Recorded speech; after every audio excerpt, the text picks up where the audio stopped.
بسم الله الرحمن الرحيم। ایک بار حضرت آدم علیہ السلام بیمار ہو گئے۔ اس سمے ان کی عمر 1000 سال تھی۔ حضرت آدم علیہ السلام نے اپنی زندگی کا ایک لمبا حصہ جنت میں بتایا تھا۔ جب ان کی زندگی کے انتم دن نزدیک آئے تو انہیں جنت کی نعمتوں اور وہاں کے پھلوں کی یاد ستانے لگی۔ انہوں نے اپنے سبھی بچوں کو بلا کر کہا، میرا انتم سمے قریب ہے، مجھے جنت کی ان گنت نعمتوں اور وہاں کے پھلوں کی یاد آ رہی ہے، کیا تم میرے لیے جنت کے کچھ پھل لا سکتے ہو؟ یہ سن کر ان کے سبھی بیٹے جنت کے پھلوں کی تلاش میں نکل پڑے، لیکن حضرت شیش علیہ السلام اپنے پتا کی سیوا میں لگے رہے۔ کافی سمے بیت جانے کے بعد بھی جب ان کے بیٹے واپس نہیں لوٹے تو حضرت آدم علیہ السلام نے حضرت شیش علیہ السلام سے کہا،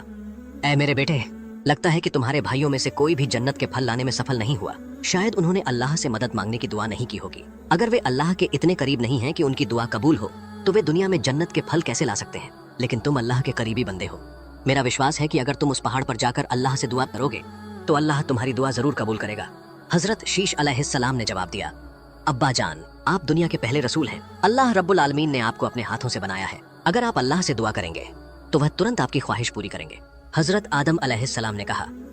جب میں جنت میں تھا تو میں نے اللہ کے حکم کی خلاف ورزی کرتے ہوئے گندم کا پھل کھایا تھا، تب سے مجھے اللہ سے کچھ مانگنے میں شرمندگی محسوس ہوتی ہے، لیکن تم پاک ہو، تمہارے پاس کوئی گناہ نہیں ہے، مجھے یقین ہے کہ اگر تم اللہ سے دعا کرو گے تو وہ تمہاری دعا کو ضرور قبول کرے گا۔ اپنے پتا کی بات مان کر حضرت شیش علیہ السلام اس پہاڑ پر گئے جو ان کے پتا نے بتایا تھا۔ وہاں پہنچ کر انہوں نے اللہ رب العالمین کے سامنے ہاتھ اٹھا کر دعا کی، اے میرے مالک، آپ کے نبی آدم علیہ السلام نے جنت میں آپ کی نعمتوں کا آنند لیا، اب ان کی زندگی کے آخری پل ہیں، وہ جنت کے پھلوں کی خواہش رکھتے ہیں۔ اے میرے پروردگار، اگر آپ میری اس گزارش کو پورا کر دیں تو میں ہمیشہ آپ کا شکر گزار رہوں گا۔ حضرت شیش علیہ السلام کی دعا سن کر اللہ رب العالمین نے جبرائیل علیہ السلام کو حکم دیا، اے جبرائیل، میرے نبی شیش اپنے پتا آدم کے لیے جنت کے پھلوں کی فرمائش کر رہے ہیں، جنت کے سب سے بہترین پھلوں کو سنہرے پنجرے میں بھر دو، اسے جڑی دار ڈھکن سے ڈھک کر جنت کی سب سے خوبصورت حور کے سر پر رکھ کر شیش کے پاس بھیجو۔ اللہ کے حکم پر عمل کرتے ہوئے جبرائیل علیہ السلام نے جنت کے پھلوں کو سنہرے پنجرے میں رکھا اور اس پنجرے کو ایک خوبصورت جنتی حور کے سر پر رکھا۔ پھر وہ حور کے ساتھ اس پہاڑ پر اترے جہاں حضرت شیش علیہ السلام اللہ سے دعا کر رہے تھے۔ حضرت شیش علیہ السلام نے جنتی حور سے پنجرہ لیا اور اسے لے کر اپنے پتا حضرت آدم علیہ السلام کے پاس پہنچے۔ حضرت آدم علیہ السلام نے جنت کے پھلوں کو دیکھ کر اللہ کا شکر ادا کیا اور پھلوں کا آنند لیا۔ اس کے بعد حضرت آدم علیہ السلام نے اس جنتی حور کا نکاح حضرت شیش علیہ السلام کے ساتھ کروا دیا، لیکن پھر انہوں نے اس حور سے کہا، اے میری بیٹی، تم جنت کی حور ہو، یہ دنیا تمہارے رہنے کی جگہ نہیں ہے، جنت میں تمہارا ملن شیش کے ساتھ ہوگا، اب تم واپس جنت لوٹ جاؤ۔ حضرت آدم علیہ السلام کی بات سن کر وہ حور سلام کر کے واپس جنت لوٹ گئی۔ کچھ سمے بعد حضرت آدم علیہ السلام نے حضرت شیش علیہ السلام کو بلا کر کہا، اے میرے بیٹے، میرا انتم سمے نزدیک ہے، سبھی بھائیوں کو اکٹھا کرو تاکہ میں انہیں اپنی آخری وصیت اور نصیحت کر سکوں۔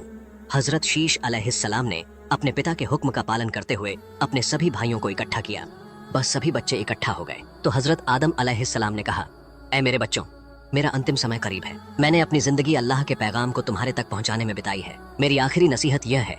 ہمیشہ اللہ کی عبادت کرو اور اس کے ساتھ کسی کو بھی شریک مت کرو، آپس میں ایکتا بنائے رکھو اور ہر سمسیا کا حل آپسی صلاح سے کرو، جھگڑوں اور لڑائی جھگڑوں سے دور رہو، اپنے بھائی حضرت شیش کی بات مانو کیونکہ وہ اللہ کے نبی ہیں، ان کی راہ پر چلو گے تو ہمیشہ صحیح راستے پر رہو گے۔ پھر انہوں نے حضرت شیش علیہ السلام کو اپنی ذمہ داری سونپتے ہوئے کہا، میں تمہیں اپنا اترادھیکاری نیوکت کر رہا ہوں، تمہیں اپنی نسل کو ابلیس کے فتنے سے بچانا ہے، اللہ کی عبادت کرتے رہنا اور دوسروں کو صحیح راستہ دکھانا۔ یہ دنیا پریکشا کی جگہ ہے، ہمیشہ کے لیے رہنے کا ستھان نہیں۔ میں اللہ سے دعا کرتا ہوں کہ وہ تمہیں اور تمہاری نسل کو صحیح راہ پر بنائے رکھے۔ حضرت آدم علیہ السلام نے اپنے بیٹوں سے کہا، مجھے امید ہے کہ تم لوگ سچے راستے پر رہو گے، یاد رکھو میں اپنے بعد حضرت شیش کو اپنے ستھان پر اترادھیکاری کے روپ میں نیوکت کر رہا ہوں، اس کے بعد تم سبھی شکشا کے ہی، تعلیم اور زندگی کے ہر معاملے میں پرامرش انہی سے لینا۔ پھر حضرت آدم علیہ السلام نے حضرت شیش سے مخاطب ہو کر کہا، اے میرے بیٹے، یاد رکھنا یہ دنیا کٹھنائیوں سے بھری جگہ ہے، یہ استھائی نواس کا ستھان نہیں ہے، ہر انسان کو یہاں سے رخصت ہونا ہے، ابلیس تمہارا سب سے بڑا دشمن ہے، اس لیے ہمیشہ سترک رہنا، تمہاری ذمہ داری ہے کہ تم اپنے بھائیوں اور سنتانوں کی نگرانی کرو، دھیان رکھنا کہ ابلیس تمہیں یا تمہارے پریوار کو گمراہ نہ کر سکے، وہ ہر سمے اپنی چالوں سے تمہیں پھنسانے کی کوشش کرے گا، تمہیں اپنے پریوار کو بار بار نصیحت کرنی ہوگی کہ وہ صحیح راستے پر چلیں اور ہمیشہ اللہ کی عبادت کریں۔ میں اللہ سے دعا کرتا ہوں کہ وہ تمہیں اور تمہاری نسلوں کو صحیح راستے پر چلنے کی توفیق عطا کرے۔ اس کے بعد حضرت آدم علیہ السلام نے حضرت شیش کو اپنا اترادھیکاری نیوکت کیا۔ پھر اللہ رب العالمین نے حضرت شیش علیہ السلام کو